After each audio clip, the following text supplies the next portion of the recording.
सास बनने की ट्रेनिंग।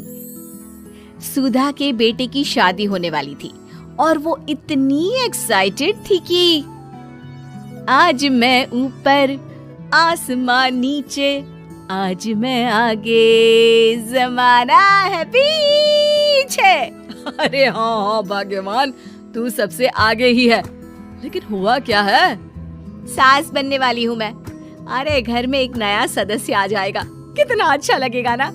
आप और राहुल तो ऑफिस चले जाते थे और मैं पागल की तरह घर में अकेली। अब तो मेरा साथ देने वाली आ रही है इस घर में। बहुत बहुत बहुत खुश हूँ मैं।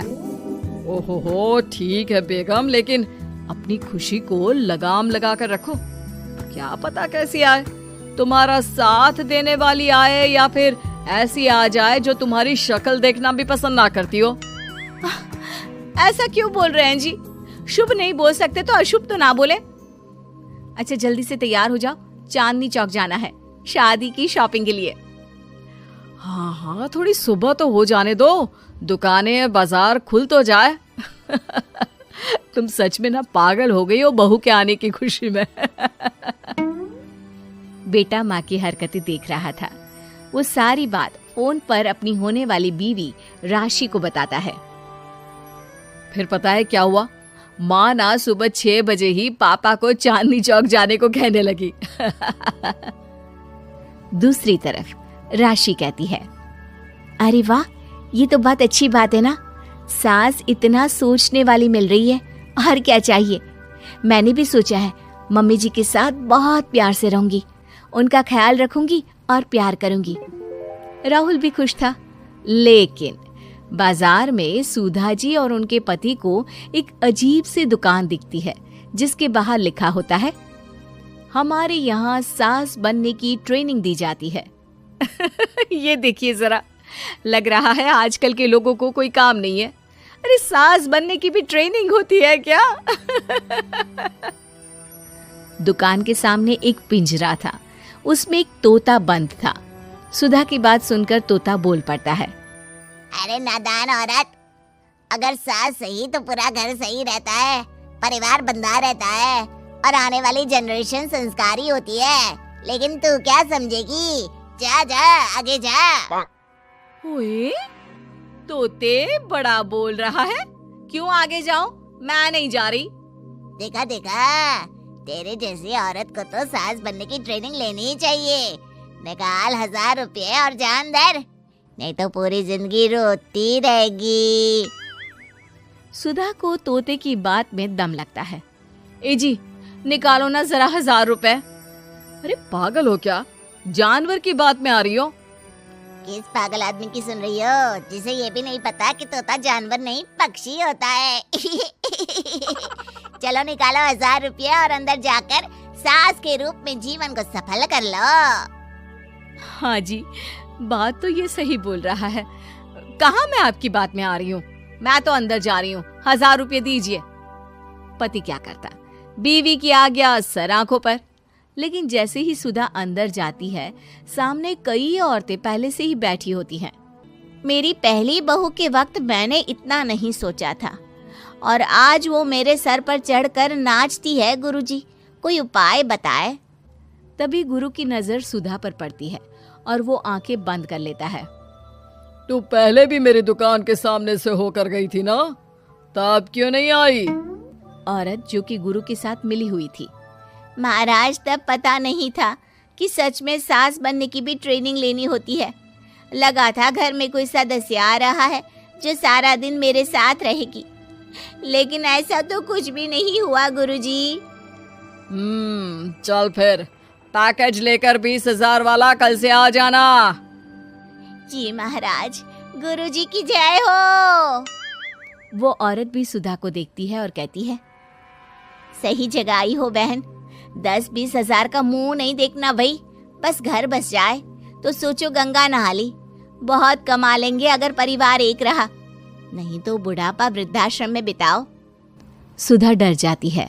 वो गुरु के पास जाती है और उन्हें पैसे देती है। देखो, एक मंत्र गांठ बांध लो कि कभी भी बहू को बेटी ना समझना। जितना दबा कर पहले दिन से रखोगी, धीरे धीरे प्यार दोगी तो मान रखेगी, नहीं तो। ना जी ना गुरुजी, समझ गई। अरे भला हो भगवान का जो आपसे मिला दिया, नहीं तो मैं। हाँ, आगे बढ़ते जाए, पीछे और भी लोग हैं, सबको मौका दे। सुधा घर आ जाती है। राशि शादी करके घर आती है तो दिमाग में सास की वही छवि होती है जो राहुल ने दिखाई थी। देखो राशि, मैंने काम वाली हटा दी है। वो क्या है ना, 2000 महीने लेती थी, यानी कि 24,000 साल का, और 5 साल में उसे जोड़ो तो 1,20,000 रुपए। माँ जी, और 10 साल जोड़े तो? तभी राहुल आ जाता है।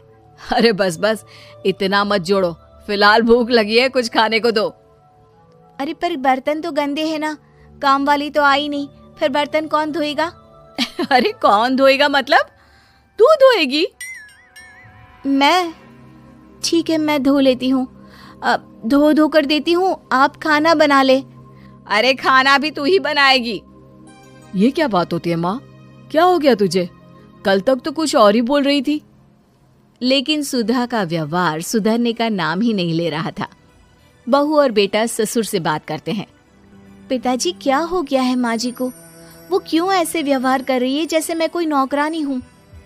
पिता क्या करता, बता देता है सारी कहानी कि कैसे सास का दिमाग एक गुरुजी ने खराब किया है। सास बनने की ट्रेनिंग? तो मामला ये है, वही मैं कहूँ, कहाँ तो माँ बहू का इंतजार ऐसे कर रही थी मानो साक्षात कोई देवी आने वाली है, लेकिन व्यवहार नौकरानी जैसा। देखिए, माँ बुरी नहीं है, बस किसी ने उनका दिमाग खराब कर दिया है। तो ऐसे में मेरे पास एक आइडिया है। बहू फुसुर फुसुर करके पति और ससुर से बात करती है। अगले दिन बहू सास के सामने कहती है, अच्छा मैं जा रही हूँ, मेरी क्लास है। ये बोलकर बहू निकल जाती है। ये कौन सी क्लास करने जा रही है? पढ़ाई तो खत्म हो गई थी इसकी। अरे माँ, दरअसल वो ये सोचकर आई थी कि तुम माँ जैसी होगी, लेकिन यहाँ तुम तो तुर्रम खां बन गई हो। तो वो किसी बहू बनने की ट्रेनिंग वाली क्लास में गई है। ये बोलकर बेटा बाप की ओर देखता है और आंख मार देता है। हाँ, वो तो तुम्हारी माँ ने भी सास बनने की ट्रेनिंग ली है बेटा। पहले का जमाना और था भाई, कि भोले मन से रिश्ते शुरू किए जाते थे। अब तो नई लड़की घर आते ही नौकरानी हटा देते हैं। बताओ, पिछले 25 साल से वो नौकरानी काम कर रही थी, तब तो कोई हिसाब किताब नहीं हुआ। अरे पापा, आप भी माँ को बोल रहे हैं? अरे माना, वो माँ समझ कर आई, घर में खुशहाली रखने के लिए हमेशा आप लोगों के साथ उठती बैठती, माँ को कभी जवाब नहीं दिया। लेकिन माँ की क्या गलती? अरे दादी ने भी तो ऐसा ही किया होगा ना माँ के साथ, तभी तो माँ अपनी बहू के साथ ऐसा कर रही है। नहीं, वो तो बहुत अच्छी थी, मेरे आने के बाद तो उन्होंने खाना बनाने वाली भी रख ली थी। अरे तो फिर तुमने क्यों काम वाली हटा दी? किसी के कहने पर अपना घर खराब कर रही हो तुम सुधा। अब बहू भी गई है ट्रेनिंग लेने, पता नहीं क्या सीख कर आएगी। नहीं, मैं अभी जाकर उसे ले आती हूँ। तभी बहू वहां पर आ जाती है। नहीं माँ जी, मैं कहीं नहीं गई थी, मैं तो सिर्फ आपके लिए ये नई साड़ी लेने गई थी। अब तो सब ठीक है ना?